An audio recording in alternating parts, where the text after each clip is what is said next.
নমস্কার বন্ধুরা, পায়েলস কিচেনে সবাইকে স্বাগত জানিয়ে শুরু করছি আমার আজকের রেসিপি।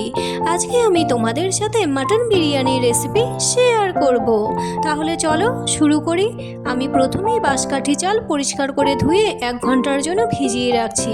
তোমরা বাঁশকাঠি চালের পরিবর্তে বাসমতি রাইসও নিতে পারো। এখন একটি বিরিয়ানি মশলা বানিয়ে নেব। তার জন্য এখানে নিয়েছি গোটা গরম মশলা, লবঙ্গ, গোটা জিরে, সাজিরে, মৌরি, ধনে, সাদা গোলমরিচ, স্টার আনিস, জায়ফল আর জয়িত্রী।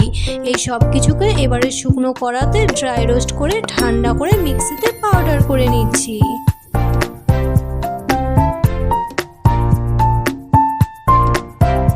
এখন বেরেস্তা বানিয়ে নেব। তাই জন্য একটি কড়াতে সাদা তেল গরম করে স্লাইস করে কেটে নেওয়া পেঁয়াজ অল্প একটু নুন দিয়ে ভেজে নিচ্ছি। বেরেস্তা আমার রেডি, তাই এটিকে এবারে আমি নামিয়ে নিচ্ছি। ওই তেলেই মাংসের জন্য আলু, অল্প একটু নুন আর হলুদ দিয়ে ভেজে নিচ্ছি।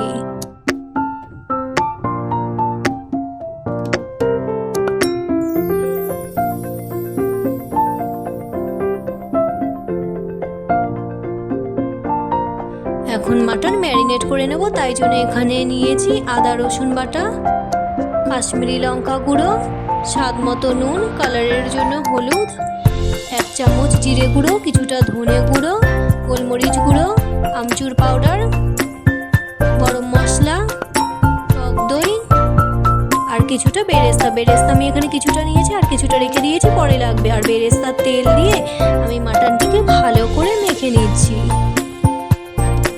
এখন 1 চামচ বিরিয়ানি মশলা দিয়ে মাটনটিকে আবারও একটু মেখে নিয়ে 30 মিনিটের জন্য রেস্টে রাখছি। এখন মাটন বানানোর জন্য কড়াতে তেল গরম করে ফোড়নে দিলাম গোটা জিরে, শুকনো লঙ্কা, তেজপাতা, গোটা গরম মশলা। ফোড়ন ভাজা হয়ে গেলে স্লাইস করে কেটে নেওয়া পেঁয়াজ আমি ভেজে নিচ্ছি হালকা করে। পেঁয়াজ দিয়ে একটু নেড়েচেড়ে আদা রসুন বাটা দিয়ে দিলাম। পেঁয়াজ ভাজার প্রসেস দ্রুত করার জন্য অল্প একটু নুন দিয়ে দিলাম। পেঁয়াজ হালকা মতো ভাজা হলে ম্যারিনেট করে রাখা মাটন দিয়ে দিচ্ছি। এখন মাটনটিকে ভালো করে কষিয়ে নিচ্ছি। একটু নেড়ে চেড়ে টমেটো পেস্ট দিয়ে দিলাম। আবারও একটু নেড়ে চেড়ে ভেজে রাখা আলু দিয়ে দিলাম। লো টু মিডিয়াম হিটে মাটনটিকে আমি ভালো করে কষিয়ে নিচ্ছি।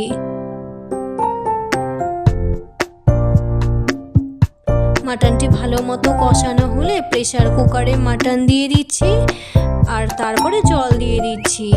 জল আর মাটনের পরিমাপ যাতে সমান সমান থাকে সেই মতোই আমি জল দিয়েছি। তোমরাও যে লেয়ার অবধি মাটন থাকবে সেই লেয়ার অবধি জল দেবে, তাহলে মাটনের জল কিন্তু কোনোভাবেই এক্সট্রা হবে না। এখন আমি প্রেসার কুকারে 10টা মতো সিটি দিয়ে নিচ্ছি। এখন ভাতের জল গরম করে নিয়ে তার মধ্যে দিয়ে দিচ্ছি গোটা গরম মশলা, তেজপাতা, গোলমরিচ আর লবঙ্গ। দিচ্ছি স্বাদ মতো নুন। ভাতটিকে ঝরঝরে করার জন্য 1 চামচ সাদা তেল আর ভাতটিকে ধবধবে সাদা করার জন্য দিচ্ছি লেবুর রস আর ভিনিগার। লেবুর রস আর ভিনিগারের মধ্যে যে কোনো একটা দিলেই হবে। তারপরে ভিজিয়ে রাখা চাল দিয়ে দিলাম। হালকা হাতে একটু নেড়ে নিচ্ছি। 80% মতো কুক হলে ভাতের ফ্যান আমি ছড়িয়ে নিয়েছি। এখন দম দেওয়ার জন্য একটি সসপ্যানে প্রথমে ভাত, তারপর মাটন, তারপর আবারও ভাত দিয়ে দিচ্ছি।